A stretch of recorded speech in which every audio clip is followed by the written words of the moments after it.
Bueno, ¿cómo les va? La idea de estos videos que vamos a empezar ahora, lo que es el curso de liquidador de seguros, tienen que ver con el desarrollo del programa, el programa que fue otorgado, publicado por la Superintendencia de Seguros de la Nación, y la idea es que vayamos desarrollándola con el conocimiento que ya tenemos, pero haciendo énfasis en lo puntual de lo que el programa exige. Si bien el programa no parece tan amplio, obviamente que cada uno de los temas que se desarrollan allí deberían tener atención y que tengamos también la capacidad para poder comprender en forma amplia, no restringida, cada uno de los puntos. En ello vamos a ir a la primera parte, que para esto preparé un PowerPoint, que es más que nada una cuestión de derecho, ¿no? Más que de derecho de seguros. En el primer punto al que hace alusión este programa, tenemos los elementos del contrato, ¿no? Así lo dice, contrato de elementos. Tenemos que diferenciar dos cuestiones principales. En realidad, debemos entender o conocer a qué se le llama elementos de los contratos, ¿no? Todos los contratos, absolutamente todos, están clasificados y calificados de acuerdo a sus elementos, ¿no? Es una clasificación de la doctrina, en realidad. Esto no está estipulado en ningún lado, sino que la doctrina, para poder lograr un conocimiento mejor o un entendimiento mejor de la materia, lo que hace es clasificar, definir, eh, calificar cada uno de los temas de estudio. Bueno, los contratos no son la excepción. Todos los contratos se pueden observar desde sus elementos, ¿no es cierto? Si tenemos un contrato de compra-venta, por ejemplo, en ese contrato la forma es simplemente a través de un escrito, a través de un contrato escrito. Pero también puede existir la posibilidad de que esa compra-venta se haga en forma no escrita. Por lo tanto, cualquier principio de prueba por escrito va a servir para poder probarlo. Entonces, este es un ejemplo para que ustedes vean ahora más adelante cuál es la clasificación. Si nosotros hablamos de los contratos en general, eh, los elementos que la doctrina le asigna a los contratos rondan en estos cuatro principios. Uno de ellos es el consentimiento. Del consentimiento al objeto, del objeto a la causa y de la causa a la forma.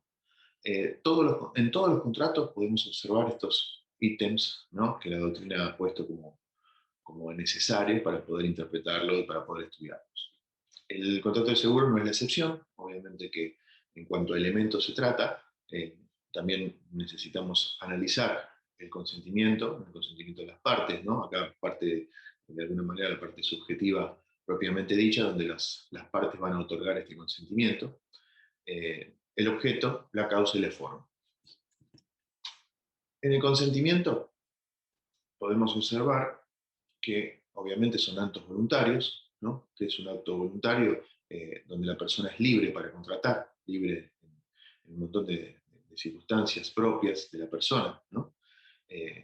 Se dice que en sí tres principios rondan esta libertad, que tiene que ver con el discernimiento, la intención y la voluntad. O sea, el discernimiento para que la psiquis pueda comprender lo que realmente está haciendo, ¿no? Está contratando, está tomando una cobertura, porque en el caso del seguro.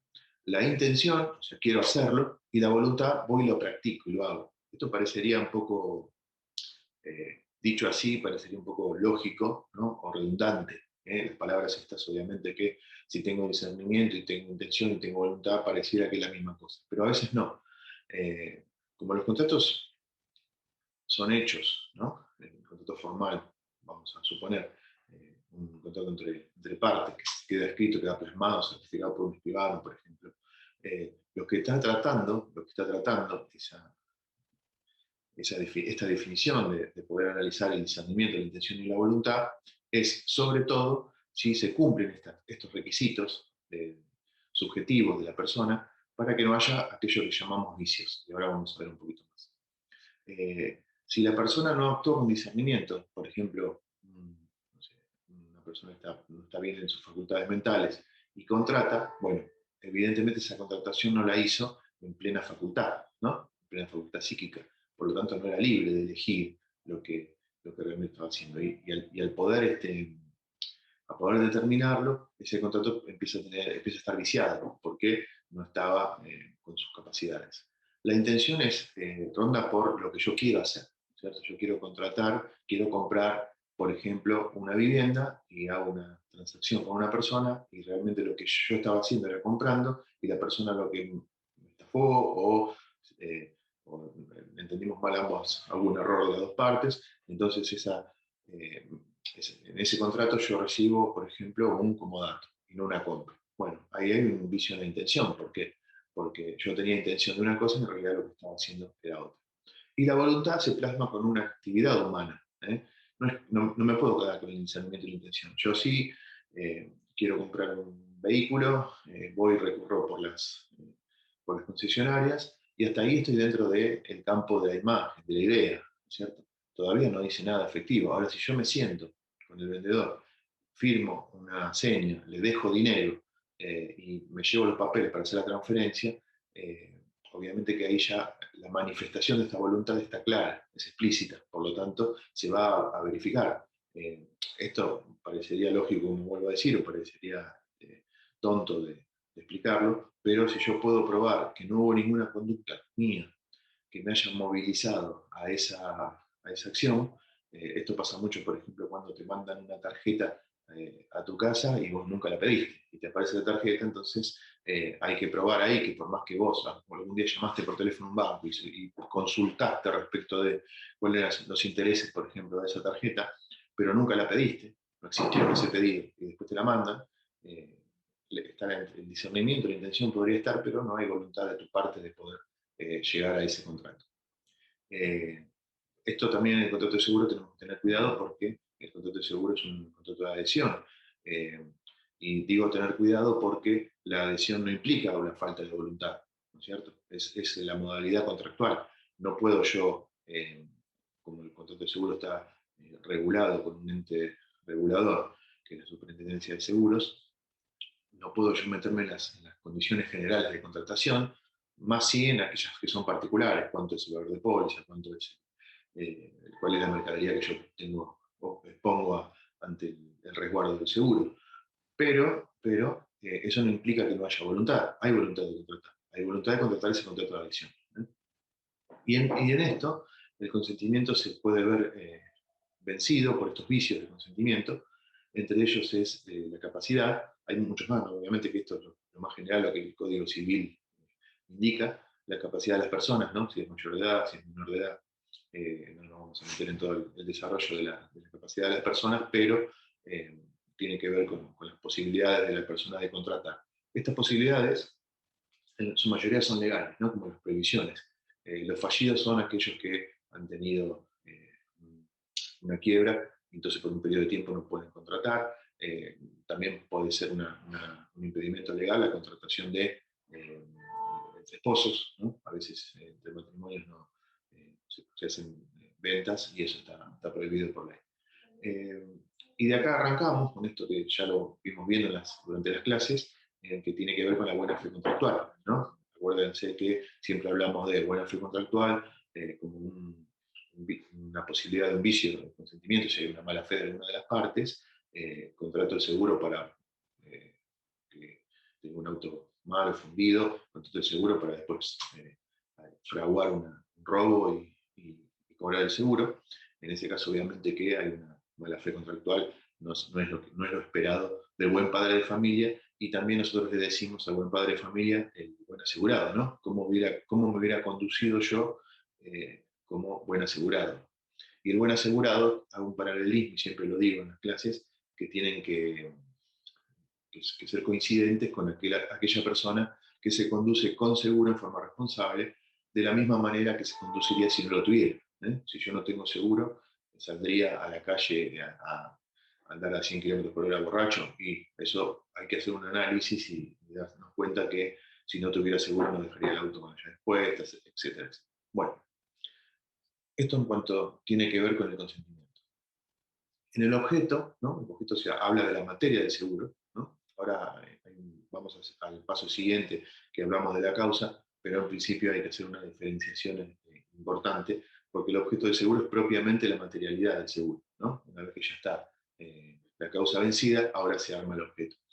El objeto del seguro decíamos que la materia del contrato, el objeto de todos los contratos es la materia. ¿De qué trata la materia? ¿No? Si yo tengo una compra-venta, bueno, la compra-venta es la materia.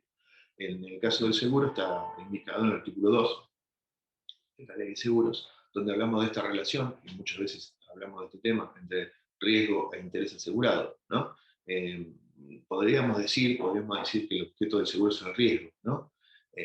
Yo creo que es un poco más, que la ley lo ampara, esto que yo digo. Para mí el objeto del seguro, en cuanto al contrato de seguros específicamente, es esta relación entre riesgo y interés asegurado. No alcanza con que solo existe un riesgo para que haya un seguro, sino que además tiene que haber en lo subjetivo una persona que esté expuesta a ese riesgo, y esa exposición al riesgo solo puede tenerla aquel que es asegurado o asegurable. Bien, en esto vamos a analizar, que ya lo saben, ¿no? Definiciones como la de riesgo y como la de interés asegurable o asegurado.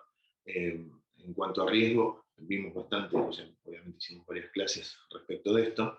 ¿eh? El riesgo es abarcativo de aquella circunstancia que pueda llegar a afectar nuestro patrimonio, entonces tiene cierta cantidad de elementos que ya vimos, ¿no? Con respecto a una pérdida, a un daño, a un patrimonio, a una reparación. Entonces, bueno, todo esto ya lo vimos englobado en la definición de riesgo que deberíamos repasar. Y en la definición de interés asegurable, nos remitimos al artículo 60 de la ley 7418, donde habla de aquel interés económico lícito de que una cosa no ocurra. Ya lo vimos también, yo recomiendo el repaso y que entendamos que estos dos artículos, o el artículo 2 que me abarca aquel que es concordante, que es el 60, y algunos otros más, nos están definiendo de alguna manera este objeto para el contrato de seguros. En tanto, la causa, como dijimos, es el porqué del contrato, no el objeto, sino el porqué. El seguro es el cuidado del patrimonio, de alguna manera, persigue la indemnización del daño. Podemos decir que la causa del contrato de seguro es la potencialidad del daño. Sobre la causa se dice que el contrato debe ser lícito, posible, determinado o determinado.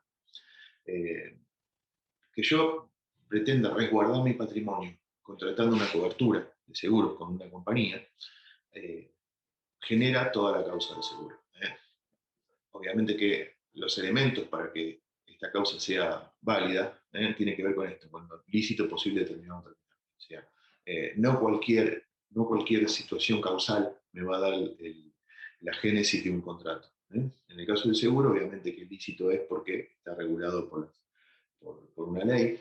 Podemos tener el caso de cualquier otro contrato que no esté regulado, no esté nominado dentro de lo que es la legislación, como pasó en algún momento, por ejemplo, con el leasing que es decíamos entonces que la causa del contrato, obviamente que el seguro tiene esta realidad de donde está nominado, ¿no? Legalmente en una ley específica que habla del contrato de seguro, pero puede ser un contrato, como decíamos, del leasing en su momento, ¿no? Donde no estaba receptado por ninguna legislación. El leasing es un contrato de, de alquiler con opción a compra, entonces mezcla de alguna manera dos objetos, ¿no? Esa causa del contrato de leasing mezcla dos objetos. Uno de ellos es el objeto de la compra-venta y otro es el objeto de la locación.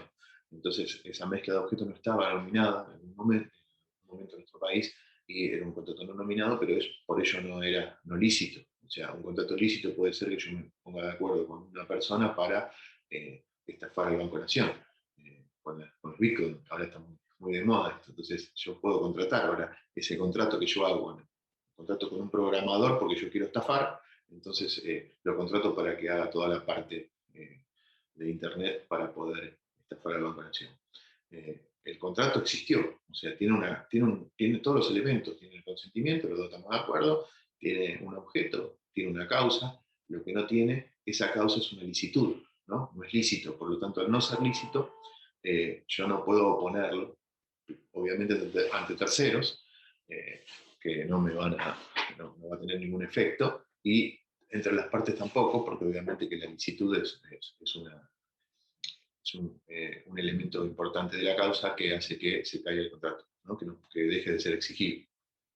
obviamente que sea posible. En esto de la posibilidad, dentro del contrato de seguros, también tenemos que indica uno de los primeros artículos de la ley, que aquel riesgo que yo tengo que asegurar exista en el momento de la toma de la cobertura. O sea, es un riesgo posible, ¿no?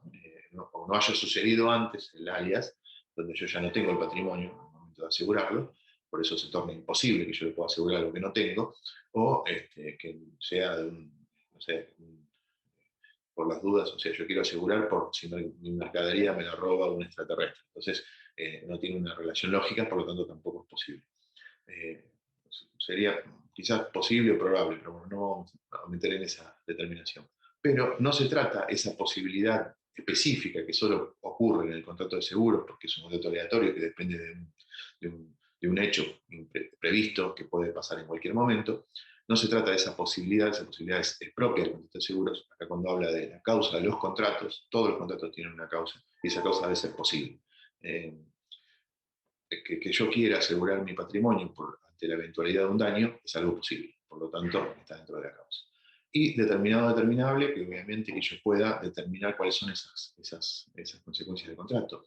Eh, si bien es cierto que yo no puedo determinar, por ejemplo, una indemnización en algunos casos, en algunos supuestos, sí, por ejemplo, o sí, bien claro, tenemos dentro del contrato de seguro la determinación de póliza, por lo tanto, yo puedo alcanzar el límite ese de la cobertura, me va a dar la posibilidad de la determinación de la indemnización. Bueno, esto en cuanto a la causa. Y finalmente, vamos a tener otro de los elementos de los contratos, que es la forma, ¿no? Se le da una especial atención a la forma porque depende cuál es el contrato o cuál es el tipo de contrato, va a ser importante esto de la forma. Si yo voy a comprar un chicle al kiosco, obviamente que la forma no es una forma formal de alguna manera, ¿no? Si yo estoy haciendo un contrato igual porque estoy a cambio de dinero, estoy recibiendo un producto. Lo que pasa es que, bueno, a lo sumo tener un ticket, si el kiosco cumple con las condiciones legales impositivas, pero lo que no es cierto es que yo vaya a tener un contrato entre partes, escrito, ¿no? No voy a desarrollar un contrato para ir al kiosco a comprar un chicle. Simplemente voy y lo compro. ¿Se produce un contrato? Sí, es un contrato verbal, es un contrato que no requiere una forma específica, una forma escrita, no requiere una forma formal, mejor dicho. Forma tiene, porque yo pido, me dan, pago lo que vale el precio y me dan vuelto. Entonces, hay un contrato y hay unos efectos de ese contrato. Si yo después ese caramelo estaba podrido, yo tengo una posibilidad de reclamar al kiosquero que lo que sucedió, una indemnización respecto a lo que pudo haberme ocasionado ese caramelo. Ahora bien, hay algunos contratos que requieren una forma formal, ¿no? Requieren un establecimiento formal del contrato. En el caso del seguro, obviamente, que requiere algo formal, que es la póliza, ¿no? Eh, si bien cualquier principio de prueba por escrito puede probar la existencia del contrato de seguros, la póliza es el documento por excelencia que me va a probar que las condiciones, donde van a estar contenidas las condiciones particulares y generales del contrato, y me va a aprobar la existencia del mismo, ¿no? Como condición sine qua non. Por eso es tan importante recibir la póliza y que el asegurado haya recibido la póliza y que el asegurador haya emitido esa póliza. Independientemente de lo que pasa con la propuesta, que es algo específico del contrato y que lo vimos en su momento. Lo cierto es que la forma de probar el contrato de seguros es a través de este documento que tiene una forma y que se llama póliza. Hay otros contratos que requieren una prueba un poquito más importante. Por ejemplo, los bienes inmuebles, se requiere una escrituración ante escribano para poder probar esa compra y esa venta, ¿no? Se dice que la venta de un inmueble es una promesa de escrituración, pero bueno, eso ya son cuestiones propiamente del derecho. En tanto a lo que nos compete, la forma del contrato, sobre todo el contrato de seguros, está estipulada también en la 17418, de cómo es ese procedimiento de generación de esta póliza, es la póliza del contrato. En fin, en esta póliza obviamente van a estar todas las condiciones generales, ¿no? Típicas o reguladas por la superintendencia para todos los contratos de similar característica, ¿no? El rubro que sea, ¿no? Si estamos hablando de una póliza de RC, van a tener unas condiciones generales aprobadas y unas condiciones particulares también dentro de un parámetro aprobado por la superintendencia de seguros. No está librado nada al azar en lo que es la póliza, sí hay un parámetro de movilidad, obviamente porque cada caso de particular es particular, ¿no? Requiere una atención privada. Ahora bien, dentro de estas condiciones, las condiciones generales son las que van a ser comunes a todos los contratos, y las condiciones particulares se les llama aquellas que van a ser específicas del contrato que yo estoy realizando. Si yo les diría, por ejemplo, en una póliza de automotores, la marca del vehículo asegurado, ¿qué es? ¿Qué tiene que ver con el contrato? Forma parte de las condiciones particulares. La marca del vehículo, además de ser la marca del vehículo que yo tengo en uso, es una de los ítems de las condiciones particulares. Porque eso va a regular un montón de cuestiones. Yo cuando llega a pasar que ese auto lo roban, cuando yo reclame a la compañía de seguros, voy a reclamar un auto igual al que me robaron. Por lo tanto, la especificación de la marca es uno de los elementos que yo necesito para poder probar la existencia de esa indemnización, ¿no? Para poder generar esa indemnización. Así que bueno, este video engloba mucho, por eso que fuimos con el primer punto del contrato, del primer punto del temario, que tiene que ver con esto del objeto de los contratos y cuál es su relación con el objeto del contrato de seguros. Todo el desarrollo de los elementos de los contratos, ustedes siempre tengan en cuenta que tenemos una idea general en todo lo que vemos en derecho, ¿no? Porque si bien estamos estudiando específicamente el contrato de seguros, no podemos dejar de darnos cuenta que aquello que se exige a la doctrina para poder analizar el contrato de seguros es una serie de cuestiones generales que se van a aplicar en el caso particular. Entonces ustedes están estudiando a la vez la idea general de la doctrina respecto de todos los contratos y en especial la idea del contrato de seguros, ¿no? Que guarda características de similitud con muchos contratos y algunas diferencias, ¿no? Si bien el análisis contractual tiene una base única para todos los contratos y similar para todos los contratos, que por ejemplo es el consentimiento, ¿no? El consentimiento es algo obviamente que debe existir en todos los contratos independientemente del tipo particular. Por ejemplo, la existencia de este contrato de adhesión que está dependiente de un área, dependiente de un hecho que está anotado en la póliza y que es generador de un cambio de prestaciones, que finalmente genera ese cambio de prestaciones la indemnización de parte del asegurador, previo a que el asegurado cumplió con todas sus obligaciones y cargas, va a ser que el contrato de seguro tiene una diferencia especial, ¿no? Con respecto a muchos otros, pero está dentro de los contratos, por lo tanto se clasifica y se califica de acuerdo a la doctrina. Bueno, por este video es todo, vamos a continuar con ellos, así que les agradezco y bueno, cualquier duda como siempre estamos a través de las plataformas habituales. Gracias.